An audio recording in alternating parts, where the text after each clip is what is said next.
Weight loss பண்ணும்போது என்னால பசியே கண்ட்ரோல் பண்ண முடியல அப்படின்னு யாரெல்லாம் ஃபீல் பண்றீங்களோ உங்களுக்கு ஒரு சூப்பரான டிப்ஸ் சொல்றேன். இதை மட்டும் நீங்க ஃபாலோ பண்ணீங்கன்னா உங்க பசியை ரொம்ப நேரம் கண்ட்ரோல் பண்றதுக்கு நான் சொல்ற டிப்ஸ் ரொம்பவே யூஸ்ஃபுல்லா இருக்கும். அந்த டிப்ஸ் என்னன்னு தெரிஞ்சுக்கிறதுக்கு முன்னாடி நம்ம சேனல் இருக்கா சப்ஸ்கிரைப் பண்ணிட்டு ஃபாலோ பண்ணிட்டு வீடியோ பாருங்க. நம்ம ஹெர்பலைஃப் நியூட்ரிஷன்ல இருக்கிற இந்த புரோட்டீன் பவுடரை நீங்க ரெகுலர் பேஸ்ல எடுத்துட்டு வரும்போது உங்க பசியை கண்ட்ரோல் பண்றதுக்கும் ஒரு ஃபிட்டான பாடி ஷேப் கொண்டு வரதுக்கும் லீன் மசில் மாஸை கிரியேட் பண்றதுக்கும் இந்த புரோட்டீன் பவுடர் ரொம்பவே உதவியா இருக்கும். இது நமக்கு 200 கிராம் 400 கிராம்னு ரெண்டு வேரியன்ட்ல கொடுத்திருக்காங்க.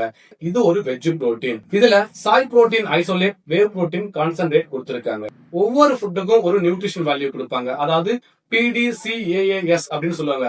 புரோட்டீன் டைஜபிலிட்டி கரெக்டட் அமினோ ஆசிட்னு சொல்லுவாங்க.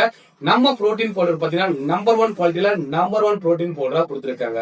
சோ நம்மளோட நியூட்ரிஷன் ஃபுட் எடுத்து நீங்களும் வெயிட் லாஸ் பண்ணணும் இல்ல ஃபேட் லாஸ் பண்ணணும்னு ஆசைப்பட்டீங்கன்னா ஸ்கிரீன்ல தெரியுற என்னோட நம்பருக்கு கால் பண்ணுங்க. நாங்க உங்களுக்கு ஹெல்ப் பண்றோம். பசியை கண்ட்ரோல் பண்ண முடியல அப்படின்னு சொல்ற உங்க ஃப்ரெண்டுக்கு இந்த வீடியோவை சேவ் பண்ணிட்டு ஷேர் பண்ணுங்க. ரொம்பவே யூஸ்ஃபுல்லா இருக்கும்.